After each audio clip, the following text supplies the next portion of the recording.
I've searched many years on end. There was none that my soul could depend. My soul cries out for your presence in here. This very hour, for your presence in here. In His name I find, in His name I find, in His name I find the peace I seek. In His name I find, in His name I find, in His name I find the joy I seek.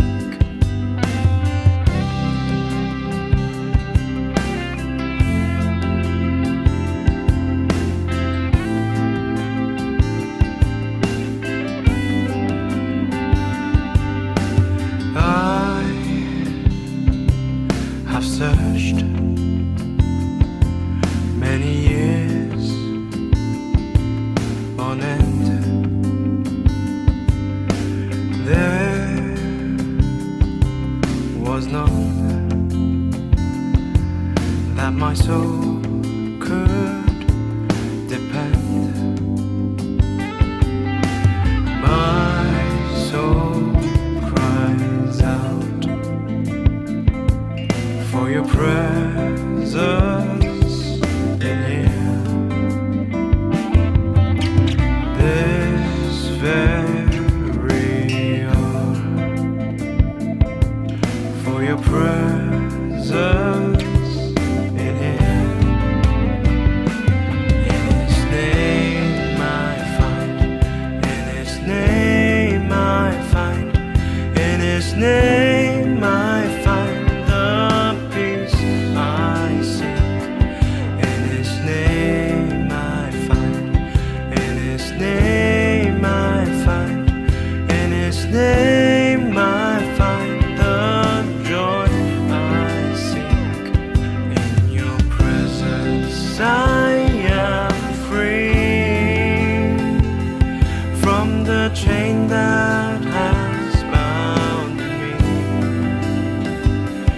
In your presence I am calm, waiting for the kingdom come. In your presence I am free from the chain that has bound me. In your presence I am calm, waiting for the kingdom come. In His name I find, in His name I find, in His name I find the peace I seek. In His name I find, in His name I find, in His name I find the joy I seek.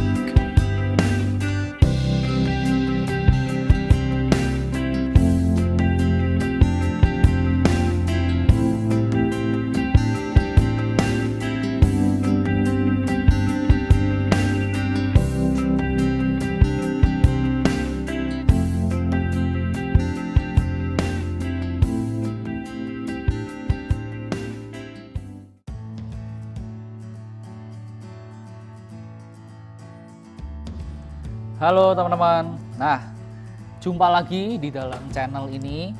Kita bersama-sama akan menggumuli firman Tuhan. Nah, tanpa terasa teman-teman, sudah 1 minggu kita lalui. Saya harap kalian semua dimanapun kalian berada dalam kondisi yang baik. Tuhan menolong kalian, menjaga kalian, keluarga kalian, semoga ada di dalam lindungan Tuhan. Nah teman-teman, hari ini kita akan sama-sama melanjutkan diskusi kita sebagaimana minggu lalu dan minggu-minggu yang sebelumnya.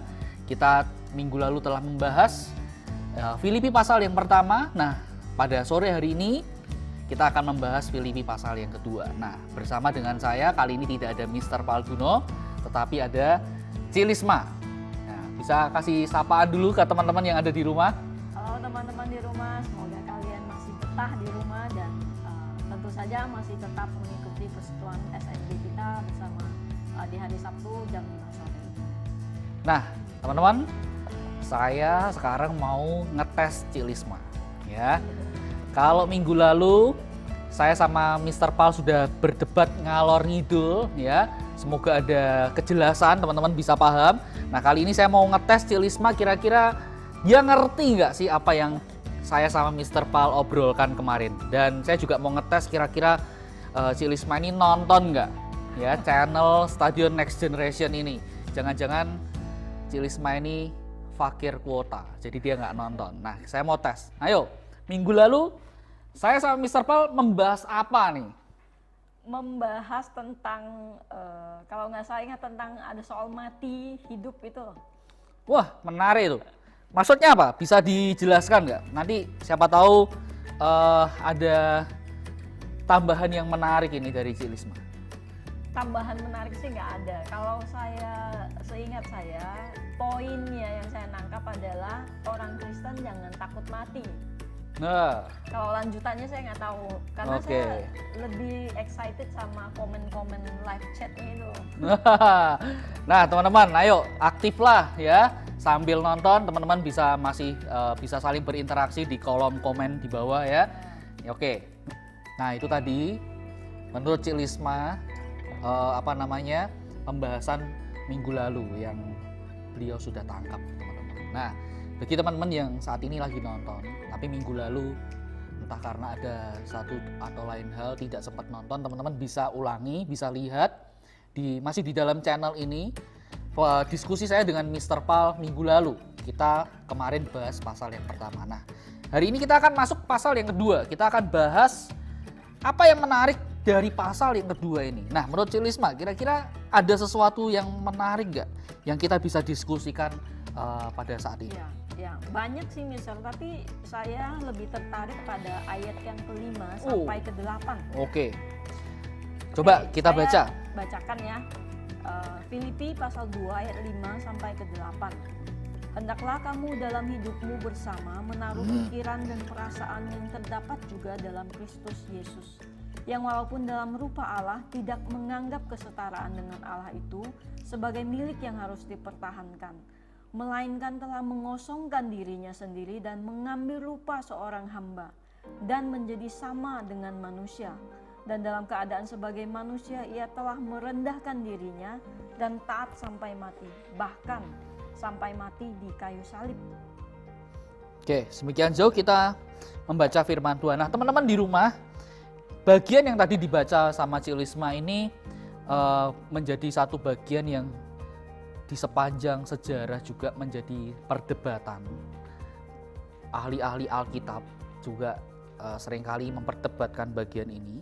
Dan ada satu teori, mungkin Cilisma ingat, teori ini atau ayat-ayat ini yang tadi dibaca itu dikasih judul itu kenosis. Kenosis. Ya, teori, Oke, ya, saya teori ingat. kenosis. Saya ingat istilah ini, teman-teman. Jadi dengar baik-baik, kenosis bukan sosis ya. Ya, betul. Saya Itu tahu- bukan merek sosis Ya, ya. belakang ini terlalu sering makan sosis gitu ya. Oke. Kenosis. Nah, kenosis ya. Jadi kenosis itu Apa itu kenosis ya?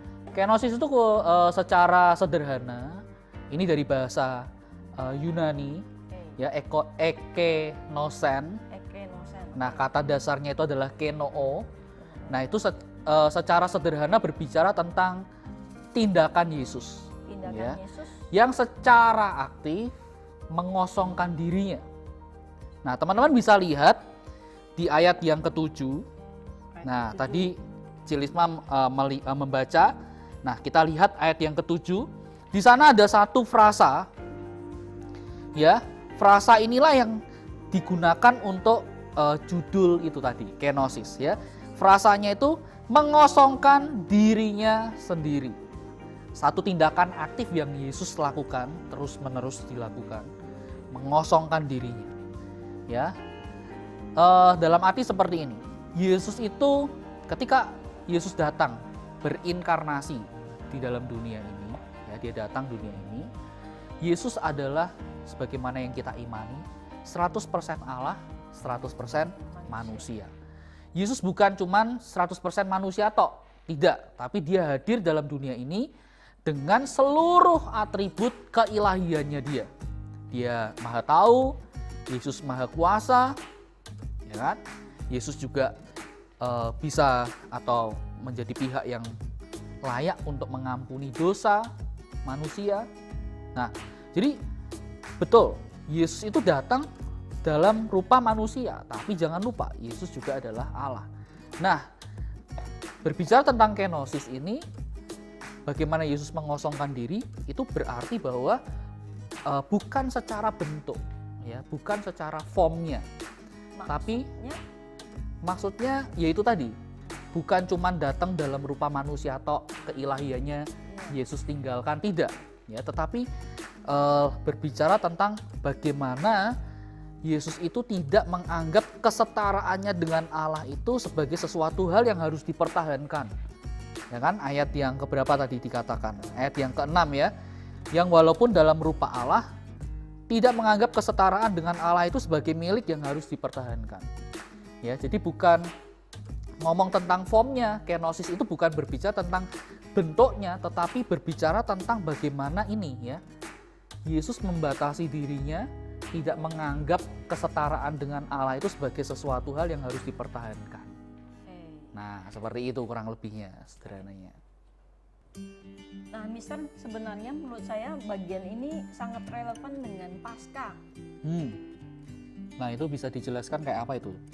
Misalnya kayak kalau dari saya mengingat tindakan Yesus mengosongkan diri itu terjadi pada malam sebelum dia makan Paskah sama murid-muridnya. Oh ya, Pada perjamuan, malam itu, ya, perjamuan terakhir itu ya. Ya benar, di sana kan aku mengingat Yesus mencuci kaki murid-muridnya itu. Dan waktu saya membaca bagian itu, saya mikir-mikir zaman itu pekerjaan mencuci kaki itu kan dikerjakan sama budak, gitu ya. Betul. Budak yang rendah bahkan. Jadi waktu saya mendengar khotbah minggu lalu, saya juga ingat orangnya, pengkhotbahnya bilang kalau bahkan orang yang setara, misalnya kita nih setara misalnya jabatannya atau umurnya setara, kita tuh nggak pernah, saya tuh tidak pernah mencuci kaki kamu karena kita setara. Apalagi Yesus yang guru mereka, dia mencuci kaki murid-muridnya. Itu saya pikir adalah satu tindakan nyatanya mengosongkan diri, kenosisnya itu. Betul. Ya teman-teman, ini karena Cilisma tadi menyinggung Paskah, saya jadi melo, saya jadi apa ya? Ya ini mungkin pengalaman pertama. Ya, seumur hidup saya tidak bisa merayakan Paskah itu. Ya, teman-teman pasti tahu lah apa sebabnya, ya. Dan teman-teman juga kan pasti di rumah mengalami situasi ini ya, school atau study from home dan sebagainya. Nah, home learning tuh. Nah, ngomong-ngomong soal Paskah tahun ini memang berbeda sih. Bagi saya juga sesuatu yang baru. Misalnya saya mikir-mikir omongan tadi soal kerendahan hati Kristus, dia tindakan kenosis yang kita belajar sama-sama itu, belakangan ini saya mengingat satu peristiwa terakhir ini sih, baru saya mengalami gitu ya. Jadi kan soal virus corona kita tentu sudah tahu gitu ya. Jadi pada awal beberapa minggu yang lalu kalau nggak salah, saya ingat orang-orang itu mulai panik gitu ya, karena isu-isu mulai panik. Tentu saja saya masih keluar teman-teman, jadi saya keluar, saya tentu mulai hati-hati gitu ya, pakai masker, saya misalnya baca berita ini menularnya gimana cara caranya supaya bisa menjaga gitu ya. Lalu saya sibuk memikirkan semua itu gitu ya. Terus mulai dengar berita juga orang-orang tuh egois, misalnya belanja Menimbun, berlebihan, ya, menimbun gitu. masker, Iya, masker mahal gitu-gitu ya. alkohol. Iya, banyak gitu ya. Nah, Betul. terus satu kali tuh saya lewat di depan pasar gitu ya. Mau pergi ke kantor, saya lewat depan pasar. Waktu itu saya lihat ada seorang encim-encim gitu ya, ibu-ibu tua. Dia baru pergi keluar dari pasar, terus dia tuh memakai serbet gitu ya. Serbet yang kotak-kotak itu loh. Wah, Jadi dia tutup itu pakai itu. Jadi tutup karena- hidungnya. Iya, tutup hidungnya karena nggak ada masker gitu ya. Terus saya yang pakai masker gitu ya, saya terus lihat itu, saya kayak tiba-tiba saya tuh kayak merasa bener ya, kayak kadang-kadang saya masih egois gitu ya, nggak sampai memikirkan gimana ya orang yang lebih memerlukan pertolongan, kondisinya lebih parah gitu ya. Ini berbeda sekali sama kerendahan hati Kristus gitu ya. Ini sih yang menjadi perenungan saya yang berkesan pada tahun ini sih. Nah, memang menambahkan sedikit ya, kita tidak bisa melepaskan pribadi Yesus dari satu karakter, yaitu rendah hati. Ya. Nah, kenosis itu sendiri pun juga kan berbicara tentang bagaimana Yesus itu begitu rendah hatinya. Ya, sebagaimana yang tadi juga kita baca bersama di pasal yang ke-6 ya, 6 atau yang ke-7 itu, dia tidak menganggap kesetaraan dengan Allah itu sebagai sesuatu yang harus dipertahankan ngotot gitu ya. Banyak orang yang mungkin masih bergumul sih tentang itu, bergumul tentang ego pribadi yang besar ya, tidak mudah untuk mengambil rupa seorang hamba. Nah, kecenderungan orang mungkin akan lebih suka misalnya ya, dia dilayani daripada melayani, ya kan? Ada juga kecenderungan misalnya orang mungkin lebih suka dianggap penting daripada menganggap penting orang lain. Oh iya, Mister, jadi saya teringat bagian ini. Pada waktu malam itu di dalam Lukas pasal 22 itu dicatat begini.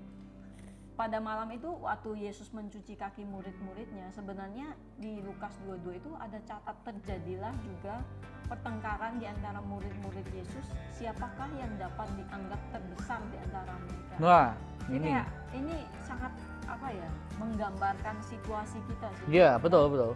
Ya, Ini sangat relevan sekali. Maksudnya siapa sih orang yang mau dianggap kecil, tidak penting, tidak berharga? Orang justru akan berlomba-lomba untuk menjadi yang nomor satu. ya benar. Nah. Termasuk murid-murid Yesus juga. Termasuk murid-murid Yesus juga seperti itu. Bahkan kan juga kalau Cik Lisma pernah ingat kan ya itu tadi ya, anak-anak Zebedeus itu ya, bahkan kan mamanya yang ngomong gitu, Iya. supaya anak-anaknya mereka itu ya, anak-anak dia itu ya, anak-anak Zebedeus itu duduk di sebelah kanan, sebelah kiri Yesus. Benar, itu yang terjadi dan saya rasa Mister pada saat ini sama terjadi pada kita, tergantung bagaimana kita sekarang mau belajar dari Kristus, kerendahan hatinya. Saya rasa ini adalah satu hal penting yang bisa sama-sama kita renungkan di tengah-tengah Paskah yang berbeda Ya, tahun betul. ini gitu ya. Nah, teman-teman, itu tadi refleksi dari Cik Lisma yang saya rasa juga sangat baik. Nah, saya juga saat ini mengajak teman-teman sekalian dimanapun kalian berada, sebagaimana yang kita ketahui bersama, ya inilah keadaan kita tidak bisa merayakan Paskah sebagaimana tahun-tahun sebelumnya. Ya, kita tetap harus melakukan himbauan dari pemerintah, beribadah di rumah. Besok harusnya adalah Paskah ya. Nah, seperti kebiasaan gereja kita kan, pagi beribadah, kebaktian Paskah, sorenya kita perayaan, tapi tahun ini kita off. Tidak bisa. Nah, tapi saya harapkan teman-teman tetap punya satu kedalaman. Ya. Teman-teman bisa refleksi di rumah. Ya, Merefleksikan apa yang hari ini kita pelajari, berbicara tentang kenosis, kerendahan hati Yesus. Itu sangat erat kaitannya dengan Paskah, ya. Bagaimana di dalam Paskah kita bisa melihat itu bukti yang luar biasa yang Tuhan nyatakan, Ia Allah tetapi Ia mau datang ke dunia menjadi sama seperti kita manusia dan rela mati di atas kayu salib bukan untuk dirinya tetapi untuk engkau dan saya, ya, untuk membebaskan kita dari belenggu dosa. Dulu kita adalah seteru Allah, harusnya kita kalau kita itu dapat kadonya itu maut, ya. Tapi karena pengorbanan Yesus di atas kayu salib, Tuhan kasih kita keselamatan. Nah, saya harap teman-teman tidak kehilangan kedalaman ini, tidak kehilangan makna Paskah ini. Teman-teman tetap bisa juga merefleksikannya. Teman-teman juga bisa menghayatinya, menghidupinya di rumah, dimanapun kalian berada, seperti itu. Dan jangan lupa, di tengah kondisi yang tidak mengenakkan ini, tidak bisa keluar rumah gitu ya. Ya, betul. Teman-teman tetap punya satu panggilan. Ya, sebagaimana Kristus telah memberkati hidup kita, teman-teman juga dipanggil untuk jadi berkat. Ada banyak cara teman-teman yang bisa kita lakukan. Tetapi ada satu hal yang kita berdua mau challenge ya ke kalian gitu ya. Nah, ini belajar dari satu grup diskusi ya, grup WA. Grup WA gitu. Ya, WA grup yang saya juga ikut di dalamnya beberapa waktu yang lalu. Orang-orang yang ada di dalam grup itu berdiskusi bagaimana di tengah kondisi yang tidak enak ini tetap bisa jadi berkat buat orang lain. Tidak harus katakanlah kita keluar melakukan apalah gitu ya, tetap tetap di rumah. Nah, tapi teman-teman bisa begini ya. Caranya itu kemarin tuh menarik sekali, di grup WA itu dikisahkan misalnya ada satu orang pesan makanan lewat ojol. Ojol itu ya ojek online gitulah ya. Nah, tapi nggak boleh sebut merek. Nah, ojol ya, ojek online misalnya. Nah, teman-teman bisa pesan makanan yang sehat ya, yang katakanlah baik lah ya. Teman-teman tahu apa itu makanan yang baik, yang sehat. Nah, tapi tidak harus diantar ke rumah ya, ke rumah Anda gitu ya, tapi bisa bilang ke drivernya, Pak, itu makanan buat Bapak atau keluarga Bapak gitu ya. Nah, kita bisa jadi berkat. Nah, bukan kita yang menikmati, tapi kita berikan itu kepada Bapak ojol itu, Mas ojol itu, Mbak ojol, ada juga yang cewek juga ya, ibu gitu ya. Bisa juga nanti akhirnya dibagikan ke keluarganya di rumah. Nah, itu ide yang baik sih, sesuatu yang sebetulnya bisa kita lakukan ya misalnya. Ya, betul. Apalagi karena kalian learning from home, home learning, uang jajan kalian kan pasti utuh, ya kan? Nah, teman-teman daripada disia-siakan cuman beli kuota buat main game, TikTokan dan sebagainya, teman-teman bisa sisihkan itu untuk ya melakukan satu tindakan konkret bagaimana kita dipanggil untuk jadi berkat di tengah situasi yang sulit seperti ini. Nah, Cik Lisma, mungkin cukup sekian ya diskusi kita. Benar. Kita ketemu lagi minggu depan dengan diskusi yang lebih. Betul, kita akan masuk ke pasal yang ketiga. Ya. Nah, nanti kita akan ketemu dengan Mr. Paul dan Ko Andi minggu depan. Ya, sampai jumpa minggu depan. Tetap jaga kesehatan, jaga kebersihan, tetap di rumah. Tuhan berkati. The church has often been called a hospital for the sick. And the Western world is more sick than ever before. Not just with COVID-19, but with a pandemic of fear. Likely end up infecting most people in the Very world. concerning. You're concerned? Very. Coronavirus panic shopping.